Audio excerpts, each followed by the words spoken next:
The Kentucky Small Business Development Center is a statewide, nationally accredited program that provides no-cost, confidential business coaching and training services.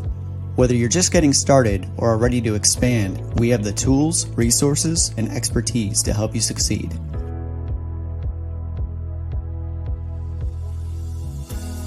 We're part of a national network, America's SBDC, with over 1,000 centers across the nation. To learn more about how the Kentucky SBDC can serve you, please visit KentuckySBDC.com or email us at info@KentuckySBDC.com. You can also reach us by calling 888-414-7232. Thank you for joining today's webinar. The chat feature is available for you to ask questions and interact with today's speaker. Please take a moment to introduce yourself and where you are watching from today.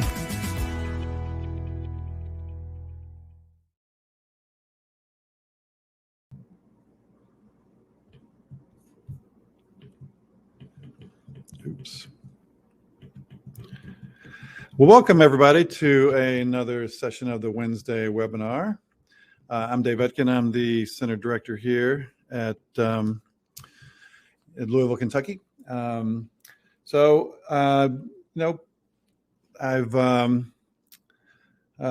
got something lined up today. We normally have like a guest speaker, but today actually it's going to be a little bit different because it's actually going to be me because it's the holiday season. I'm going to spend a little time with you guys.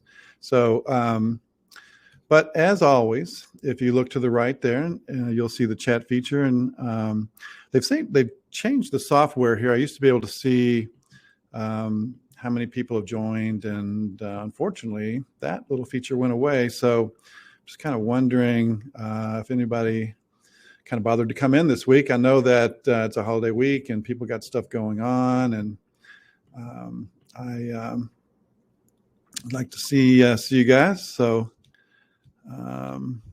Let's see here. So there's Tammy. Hello, Tammy, and Shannon. Mallory from Lexington. Thanks for joining today. I know everybody's got a lot of stuff. There's Bill Shadle. Hey, Bill, how's it going?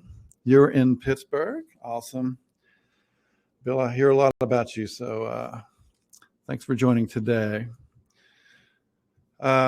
So as always, if you have any questions or comments, just pop them in the chat there. Since it's just me, it'll be kind of easy for me to kind of watch everything. So if you have a question at any time, I'll just stop and we'll kind of talk about it. But so today we're going to talk about your business's year-end review. And this is something I like to do with my businesses that I'm involved in.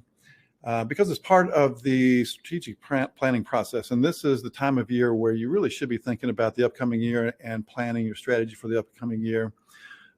Planning is one of the most important things you can do in your business. It's not whether you follow the plan, it's the process of planning that's the best and the most important part. So, it's been 2 years. I've been coming on for almost 2 years. In the early days of the pandemic, we were pushing out information on the SBA, and then we just morphed into something else. And every week I say, I'm Dave. I'm the director for the Small Business Development Center here in Louisville, Kentucky, and that's about all you get out of me. But so since it's just me today, I thought I'd tell a little bit more about what we do here. There's a picture of me and my team. We are, I do have the privilege of working with one of the best teams that I've ever worked with. These are the best business coaches and professionals that I've really had the privilege to work with. I've owned a lot of businesses. I've managed huge teams up to 900,000 people, but these people really challenge me every day, and they are superb.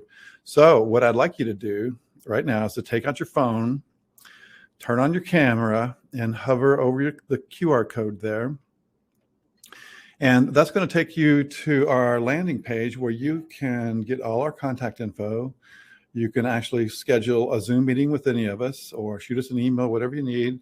Kind of lists all our different skill sets. And if you want somebody to kind of help with your business, whether you just need some information on, manage your business or taxes or whatever, or more importantly, if you need funding for your business, we are really good at that. Just hit us up, or just hit the button where it says book a call, book a Zoom call, and you can see our calendars, and you can join us on Zoom, and we'll work together, and hopefully we'll make some good things happen. So take just a second. I'll wait one more second to hover over that so you can get the code there. So, all right. Looks like Lily got it. There you go. No, Lily, not that one. Just hover over the code because you can't book on that one. Yeah.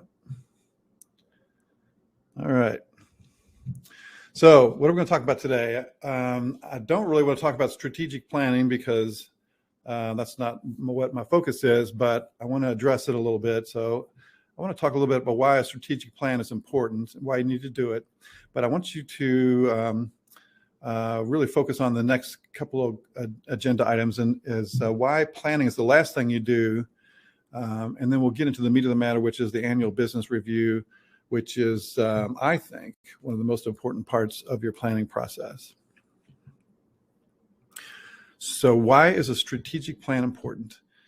It is important because it allows you, in a way, to predict the future by really actively looking at your business and assessing where you want to go. It kind of helps you be proactive. It gives direction to your business and to your actions, and it tells your team what your business is all about and why you're doing what you're doing. Having team alignment and help execute your plan is key. And what's really important is, like I said earlier, is the planning process. That's when you crystallize your steps and your plan and your strategy. So it's really important. If you haven't done any planning yet for your upcoming year, I encourage you to do so now. And think through those things. If you need help with this, I have a ton of resources. I'd be happy to share them with you. I'm going to show you some today. I'm going to share those with you if you like. And I think you'll find them valuable. I use them all the time. I think they're really great. So of course I do. So let's talk about the plan itself, the process of strategic planning. And as you see on my little list here, strategic plan formulation is the last thing that I would do. The first thing is to review your vision and mission, and I'm not really going to talk about that. I think if you've been in business for a while, you have been inundated with vision and mission exercises. I think you can handle that. So we're going to skip right over that. What I am going to touch on is an important part of the planning process, which you would want to do before you do our business review, which we're really focused on. And that is understanding what the external factors are that can affect your business in the future. So I've got a cool tool for that, but let's move on and kind of look on that. So what are our external drivers? And there are a ton of them. You can add or subtract, just kind of whatever makes sense for you. But you want to look at economic factors, the social and demographics, environment. These are competition. These are all things that you would want to really analyze. And it's easy to just say, oh, we need to check the economy to see if this is something we need to work on. But I had a friend of mine who is, his name's Paul Limberg, who shared this awesome tool with me a long time ago, and I use it all the time. So I'm going to show you a little bit of it, and I'll share it with you if you like. So the step part of this roadmap kind of ticks through everything that you would want to do before you start planning. So if you look at the top, you would do the vision and mission things that we had just talked about. But then you see, where you start working through the economy and the demographics, some of these really broad-based factors that you would want to really, really figure out and drill down, because these things can affect you. There are things like the pandemic that we had no idea that would even happen. So we, but kind of the planning process and being resilient, that's what this is all about, understanding what those factors are at. So as part of this tool that Paul came up with, this is the kind of roadmap, the checklist. And I'm only going to show you two of the tables that he uses, but I think there's probably 30 30 pages and it takes a long time to go through these things. But when you're done, it is amazing the insights that you have. And it makes the planning and strategy process so much easier. So we would start with the big things like the economic factors. And this is the list that I use. You can add and subtract to that. But what you would want to do is get on Google and start pulling some of this data. Most of this is publicly available out there. But what really works well is putting it all in one place where you can still really see some trends or things that you might really, you might need to be aware of. So, these two top ones are really cool. The business confidence levels and the consumer confidence levels. That kind of gives you an indication of where the economy will be going in the future. The availability of credit. I mean, if you're going to grow your business, you're often going to have funding to buy assets. Whether it's machinery or another building, let's say, or even just increased inventory or funding inventory. That would be part of your planning process. If the banks are drying up, they're not giving credit, then that's the thing. Also, like interest rates and inflation rate, those are two key factors, especially right now. The interest rates, we hear rumblings from the Fed that interest rates may be pushed up next year. So that's something you want to be aware of and hopefully figure out ways to mitigate. And then inflation is crazy right now. Whether it's going to be short term or long term, who knows? I don't. But this is where you kind of do a little bit of research, see if it is a change or whatever. One of my clients does steel fabrication, and inflation on steel really hit their business hard. So what you would do then with these different factors, in the middle column, is this a change, just a short-term change or a trend? You would put some notes and your insights in there. And then on the last column, you would kind of prioritize them or categorize them, whether it really has no effect on you, it's neutral, that the demographic is telling you that, this might be an opportunity for you to take care of, or it's a threat that you need to mitigate. So let's look at one more. The social, demographic, regulatory, and governmental factors. Put some examples here for you. The change in the tax laws. That could be coming up this year. So how would that affect you? Or population shifts. There's some communities that we work with, smaller communities that are losing population. That's a problem for them. Or like you have an aging population. That can be a problem, but it could be an opportunity. Maybe you could come up with services or products that you would use to serve that population. So, but like I said, there's 20 or 30 different worksheets where when you get done with this, you have scanned all the external factors on your business, or in the broader world. So if you think back on the roadmap that we looked at, I'm sure you didn't look at it that close, but at the bottom, second to last bottom is the internal risk factors, and that's what we're going to talk about now. Is doing your business review, where you look at your internal business from an internal standpoint, the strengths and weaknesses of that business. But we're not really going to do a SWOT. We're going to tick down the different areas of the business and look at them individually. So our business review process itself. So there's 10 different factors that I like to look at. Again, this is just what I do. You can add or subtract. You don't have to do all of them. You can add more. You could do less. But looking at your business in a systematic way is key, especially if you plan on growing next year. If you plan on really launching some initiatives, it is critical that your business operations, your business strength and resiliency can handle the extra growth. I personally, from personal experience, I had a business where I had a really great idea, a marketing idea, and I was right. It took off, and we were flooded with orders, and I did not have the infrastructure to handle that flood. I didn't prepare for it. I didn't have the funding, didn't have the staff, and so what started out to be a huge success almost bankrupted me, and I had a ton of really angry people, and that business barely dug itself back out after a long period of time. So don't want that to happen to anybody. So the most important thing that I do every year is to run through these 10 factors where kind of look at your business in a real systematic way. So what are they? So the first one is contingency and business continuity planning. This is something that as a business owner, you're working really hard. You don't really think about this. All you're thinking about is that next sale. You're not thinking about what would happen if things happen bad. And there's kind of a quick process that I use. And you just start with, defining who is on the emergency team. If something happens, who's going to be the guys to deal with it?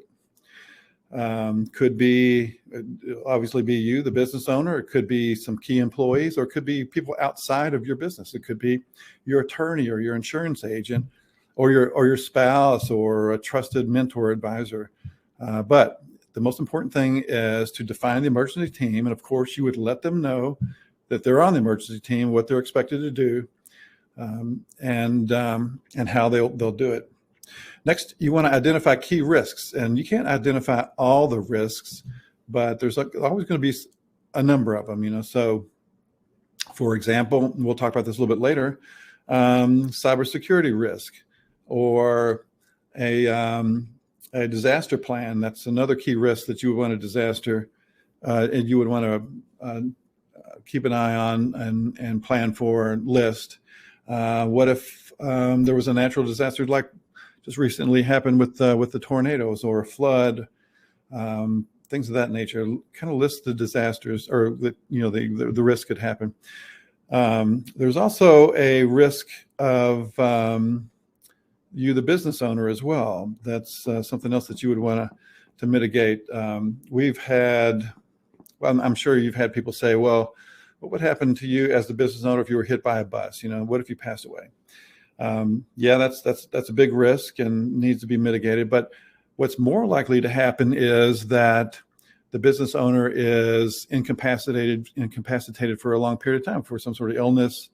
So that business, control may not be able to pass on to somebody else. But, how would that business function without the business owner in place? Or can it even function without the business owner?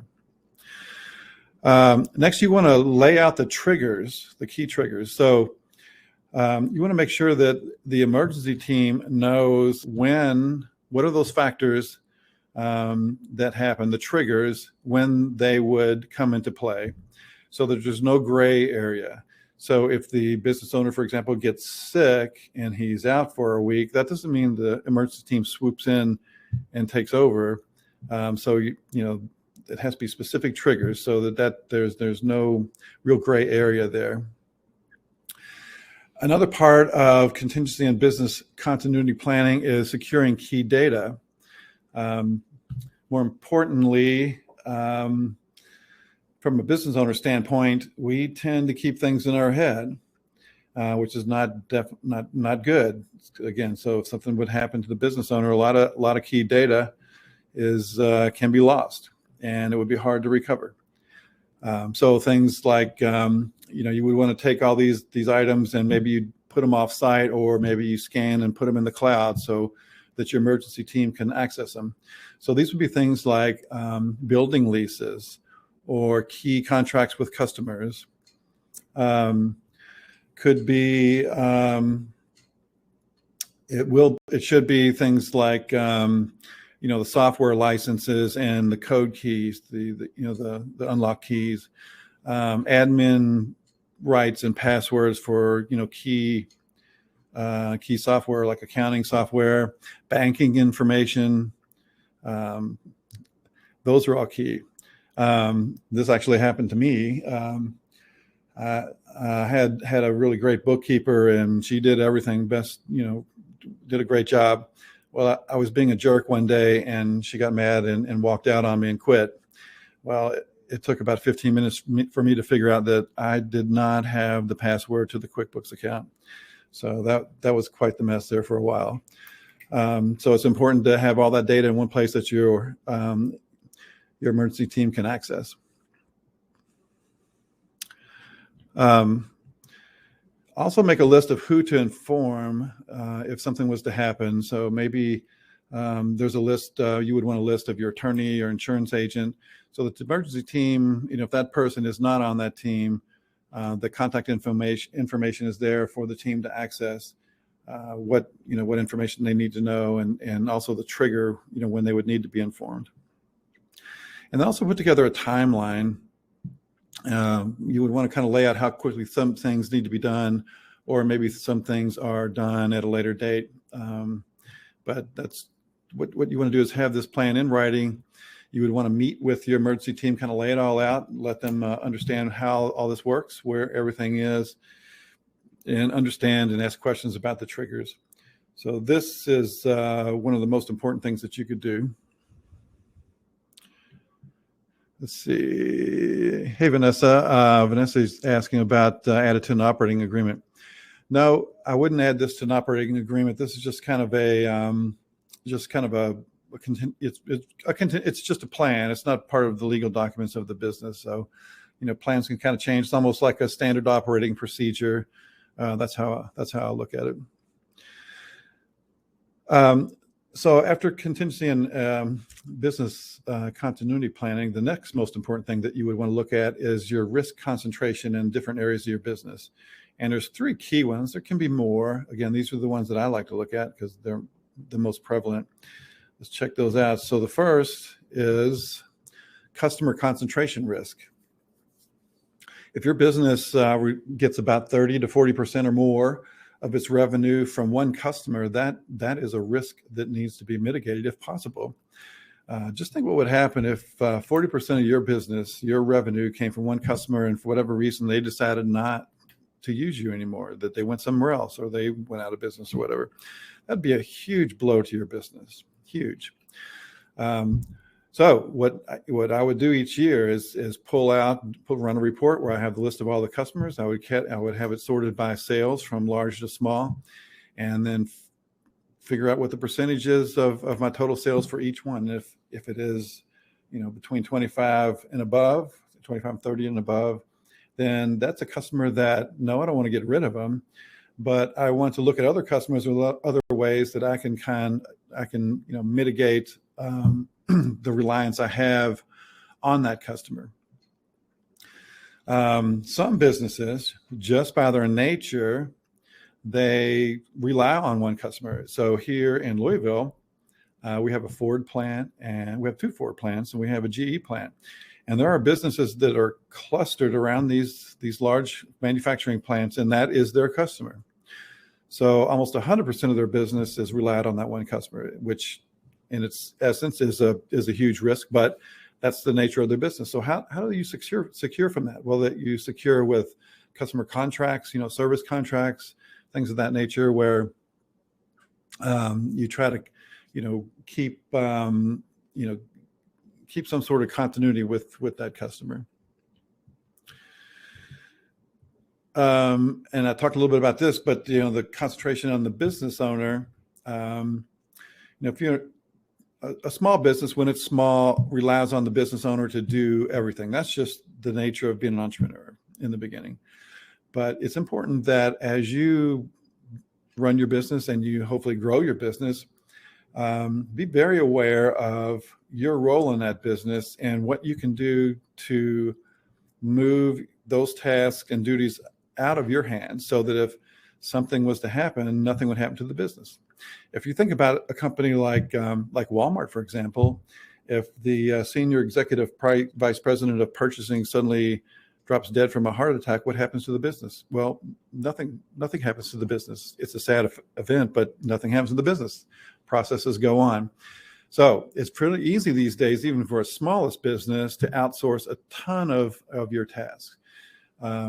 and yes, it does cost a little bit of money. I know business owners are really cognizant of that, and they try to do as much as they can to save money. But if you think about it, you're actually doing your business a disservice, because your job as a business owner, yes, is to manage the business, but you should be more customer facing than anybody else, especially when you're small. You are the best salesperson in your business. You're the one that will probably own all the relationships with the customers. So all the time that you are spent messing around with QuickBooks or doing something like that is time that you're not making money for your business. You only make money when you are customer facing. So figure out ways to automate a lot of these other processes so that you can do what you need to do and have others do what you should not be doing. And then along that same line is key employee risk.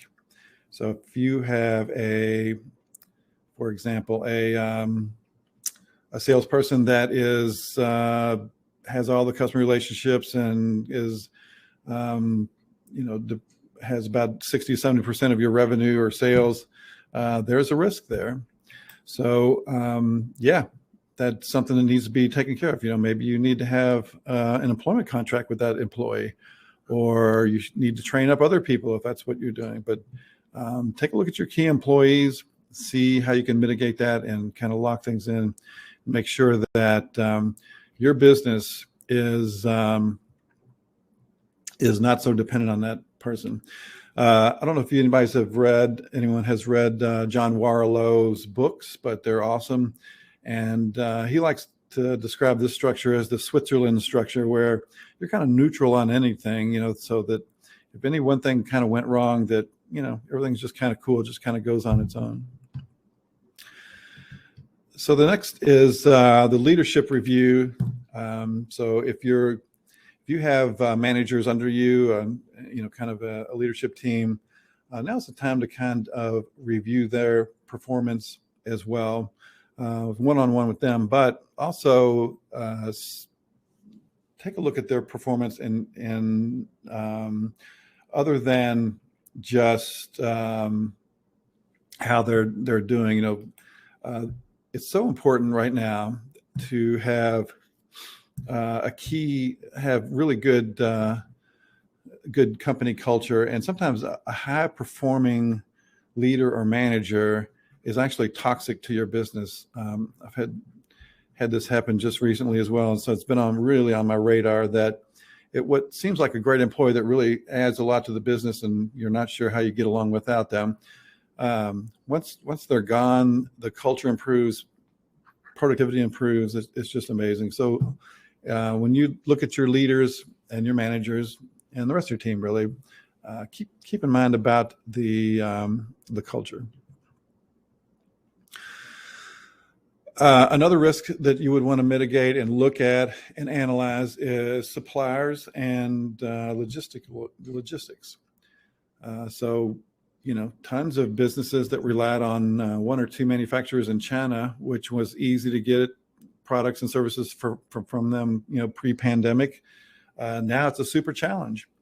And those businesses that were able to quickly pivot to other supplies or other products or services, they've basically survived and thrived, while others that are dependent on the sole suppliers really have suffered.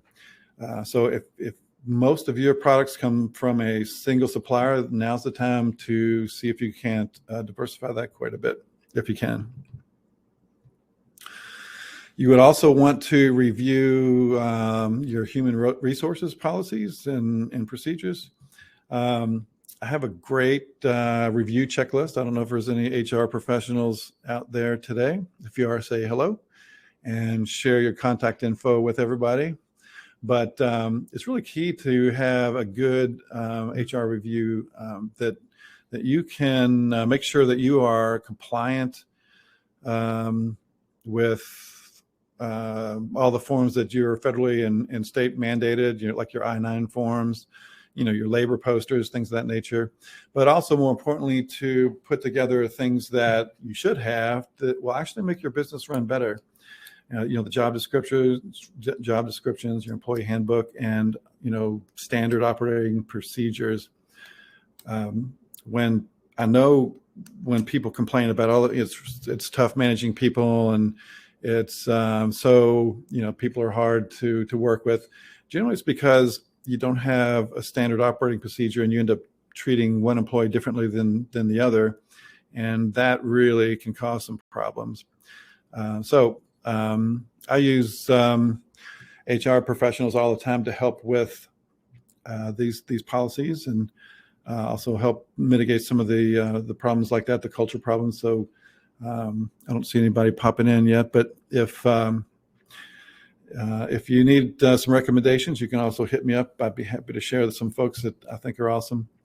Another thing that just to kind of tap into what I said a little bit ago, I like to build a list of all the employees I have and even the contractors I use, kind of calculate all the costs and have a column where I can kind of list the different, what their results are and how they fit in the culture, and, kind of make decisions whether they need to be moved or eliminated or promoted.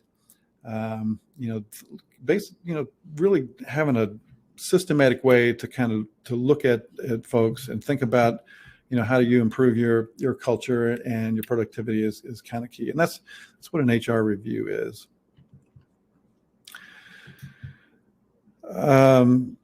Something that gets overlooked on any review process is if you have a building, is a physical plant review. During the year when things are busy, perhaps cash was tight, maybe you needed to upgrade certain parts of your facility or add a roof or a new machinery or, whatever. But now's the time, as part of the planning process, is to really look at those physical assets and really look at them from either a maintenance prospect or whether they need to be replaced. It's kind of a capital expenditure planning process. So I would list all the things I need to do and get some rough costs. And this can be part of some of the tactics that you would add into your strategic plan going forward, and your budgeting process. It's important that you really have a critical eye for your physical plant, especially if you have customers coming to your location. Now's the time to really look at that and see what needs to be improved or changed or added to or fixed up or whatever. But that's all part of the review process. Another thing that's super important to look at each year, especially with 22 coming up and possibility of some rate hikes, is analyzing the debt of your business. Debt is necessary in any business. It's both good and bad at the same time. It's good when you need it, and it's good when you need it and you can make money on it. It's bad when perhaps sales are a little bit lower and you still have to make those payments on that debt, and that debt service is increasingly a higher percentage of your expenses. So I would analyze that debt and maybe look at refinancing, locking into a lower rate. If you were one of the people that in a pinch, you went to an online lender like LendingTree, and you were having some issues with the repayment of that, those, in my mind, they're really hard to pay back. I'd be happy to help you guys see if we can't restructure and consolidate that debt and push it out at a better rate in a longer term to lower your interest rate, lower your monthly payments. But analyze your debt, make a list of all the the bank debt you have, and even if you're carrying payables, list that out too, and then have a column with what's the monthly payment, what's the balance, and the term, and how much time is left on that term. Again, it's all part of the planning process, and that moves us into the financial analysis, which is one of my favorite things to do. So now's the time, when you're gathering this information, looking at the strength of your business, as kind of looking at the trends of your business. And what we call trend analysis is really key when you're trying to understand where your business is going. You have to have more than one number to understand anything. A number, if I say I had a profit of 10%, that is just a quantity. There's no way to understand the quality of that number without a trend analysis. So if I said I had a 10% profit this year, which sounds decent, but the prior year I had a 20% profit, well, now that I have something to compare it to, that tells me the quality of my 10%, which means there's something bad going on. And it's real easy to do, when you have things lined up in a trend, you just compare. I had a cat who just recently passed away, and I like to talk about my cat, Henry. He could do trend analysis because he could compare. He liked Meow Mix, and it comes in 3 delicious flavors, yellow crosses, kind of brown squares, and green triangles. And he hated the green triangles, which he would pick up out of his bowl and put those on the floor, and he would eat everything else. So I know that if Henry can compare, you guys can compare just as well on your trends. So pull those numbers. It's easy to do in QuickBooks. Check it out. Look for trends. And when you see a trend, which we call a green triangle, whether it's up or down, then you would want to start asking questions and drill down. If everything else looks fairly normal, then you don't have to really drill into it. Also, it's a great time now to look at your financial and cash controls. Having loose controls causes problems because theft is a big thing in any business if you have a lot of employees. And it's not just cash that you want to analyze, the theft, but maybe it's things in your inventory or things of that nature. And the only way you can really know that if an inventory is being damaged or stolen or walked out the door is watching those numbers and then trying to figure out ways to control that. We looked at earlier the fiscal plan. Well, this is now, as part of that, you would want to look at those CapEx expenditures that you have in mind and see how you can budget those going forward as part of your plan. Also, it's super important to build a dashboard that you manage and look at maybe weekly. I like weekly, but other businesses maybe monthly. But these would be maybe 5 or 10 different metrics that you would find ways that you would get that easily, that you can trend that out. And it's amazing that once you build a dashboard and start looking at these numbers, that they always tend to improve for the most part once you start looking at them, because they're always on your mind. And then if your business doesn't have an emergency fund, then that is what I would work on number one this year as part of your planning and your tasks that you want to do. As Dave Ramsey always says, before you do anything, get your emergency fund together. So what I like to do is like on a Wednesday at noon, I have the bank transfer some amount of money out of my operating account into a money market every week. And you just pick the number. If you're very small, just pick $50 or $10, whatever. But the most important thing is that you do that automatically and you start doing it. Even though you think, well, I can't really afford things if that money's going out, oddly enough, you'll find ways that you'll live within that. So that's a good little tip. I encourage you to do that right away. Next is a legal insurance review.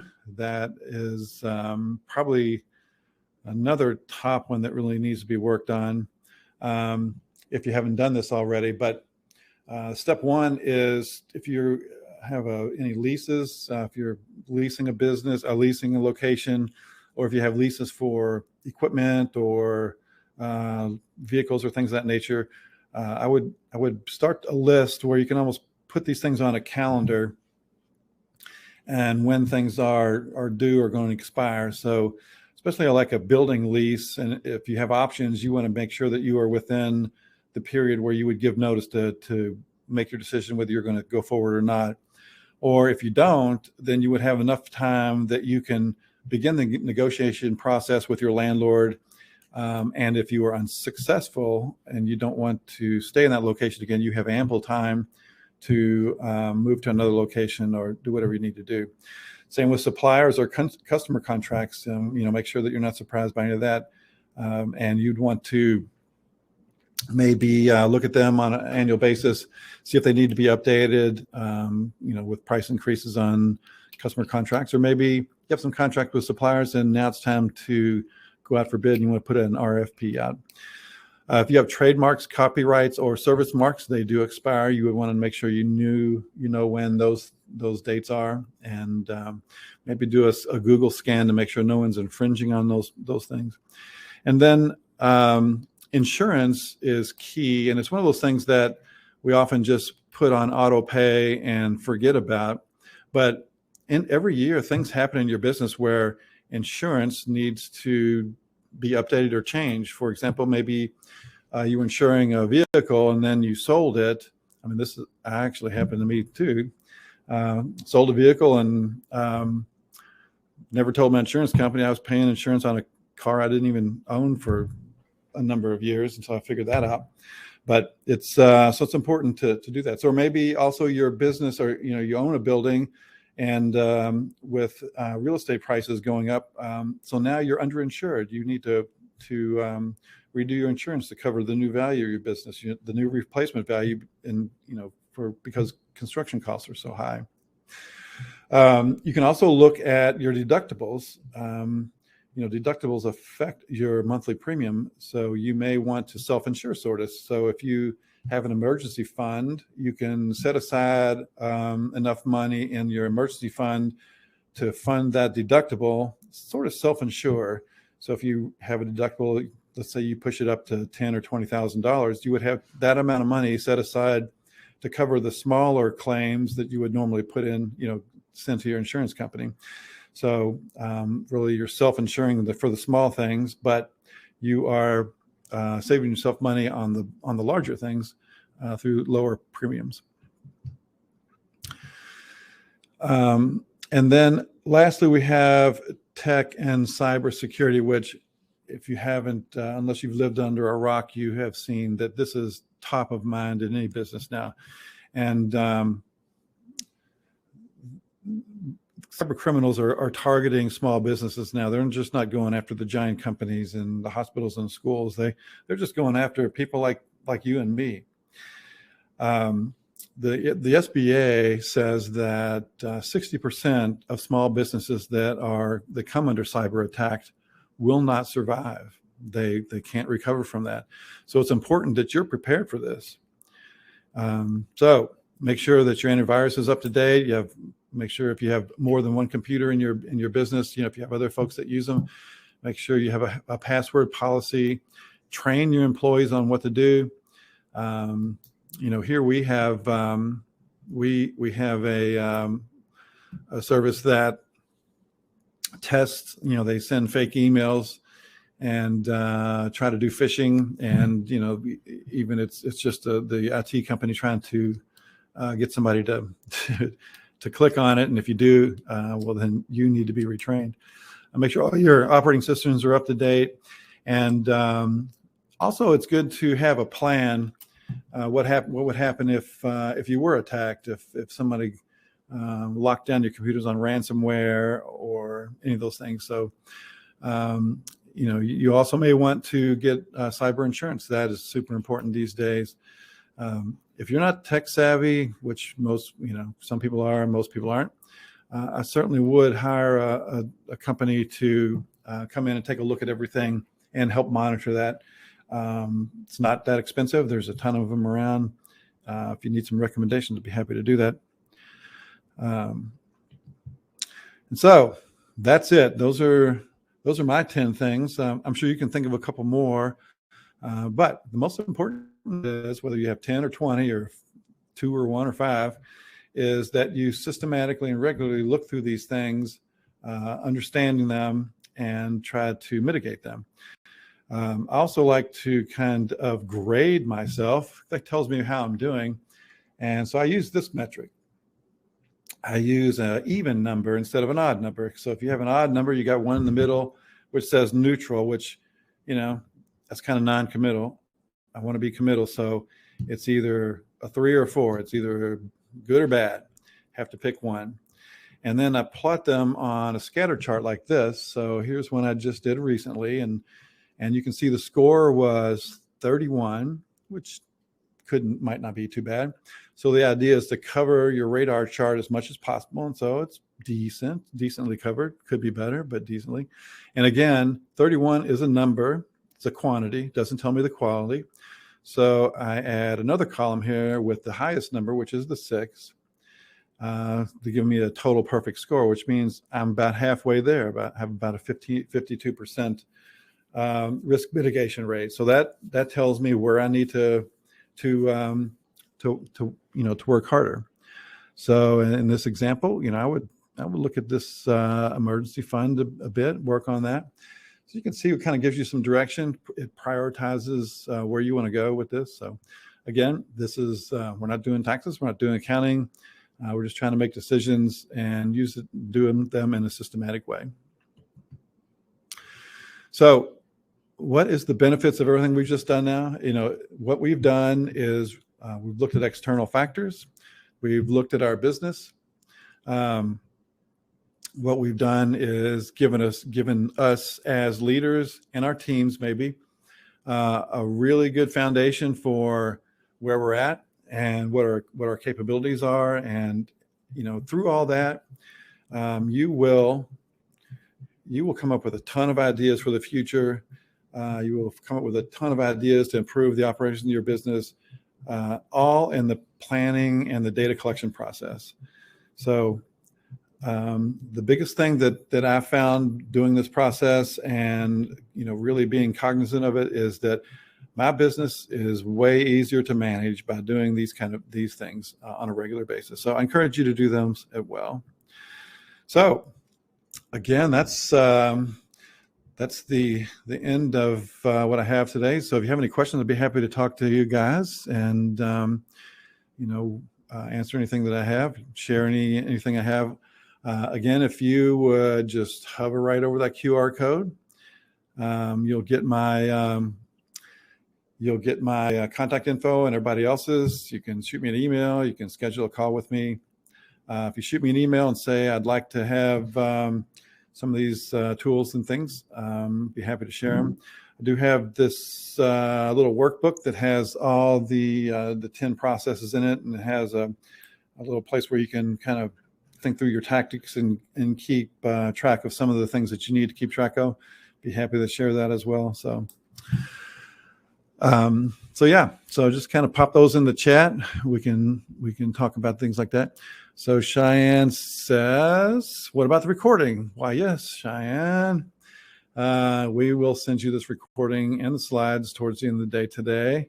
That's why that's one thing we do. Also, if you go to our website at KentuckySBDC.com/webinars, every webinar I've done in the last 2 years is there that you can watch over and over again. And we send the links to people all the time, when they need information, and it's a great library of webinars to watch. There's some really good ones there, especially there's a lot of stuff on sales and leadership. So let's see here. Lily says, what should one prepare before scheduling a video call? Well, all of us are a little bit different. When you schedule a call on the sign-up process, there'll be a couple questions. It'll say, what would you like to know, where you're at, and what things do you want me to have ready for you? So you can kind of answer that, give that some thought. And then if you schedule a call with me or anybody else on the team, they have the same questions, so they can, you can just kind of put it in there and we'll get stuff together for you. So hope to see you, Lily. Tammy says she'd like a workbook. Absolutely, Tammy. So I'll shoot that to you. Get on my get on your code there and find my website, my email address. Shoot me a note there, and I'll send you that. Let's see. Pruitt says, do you have a form or forms you can use for these aspects of your business? Yeah. So, all that stuff that I talked about in the beginning with the external factors, I'd be happy to share that with you. Like I said, it's maybe 30 pages of stuff. I mean, it takes a long time to go through that whole process. But again, once you're done, you have done a major scan on the environment for your business and how it affects you and your business. Also, like I said, I have that workbook that I'd be happy to share with you on like the internal risk mitigation factors. There's Michelle Redmond. How you doing, Michelle? Haven't seen you in a while. Good to see you. Yeah, so Michelle, just hit me up. Be happy to send that to you. Yeah, and again, you'll get the recording a little bit later on. Yeah, Bill. Henry was a really smart cat. I lost him a few months ago. It was a big blow. So yeah. All right. Any other questions you guys have? I mean, it's not rocket science, but it's simple things that done regularly and systematically just really provide information and strategy that you can really move your business together. Let's see. Bill says recommendation to do a 3-year trend analysis is a good idea. Yeah, absolutely. One other thing too, I'll just say, and this is sort of off topic on strategic plans. Most people say, well, we need a 3-year strategic plan, and maybe so, maybe. But I think that this day and age, with things changing as much as they do, that a 1 year is probably aggressive. Just kind of, you want to push the envelope down a little bit, but it's more important to do things in a 90-day sprint, I think. Business moves so fast these days that it's important to have a steady rhythm in your business. It's important to have weekly check-ins on your strategy, and that's where this dashboard is super important to see how things are trending and whether you need to make course corrections. And the same way, after the end of 90 days, you almost need to redo the strategic plan completely. Again, you can't. The way conditions change these days, I mean, thinking that you'll get to some sort of goal in 3 years is pretty aggressive. So yeah, I would put together maybe kind of do your scan on your external and internal risks. Put together a plan for maybe a year.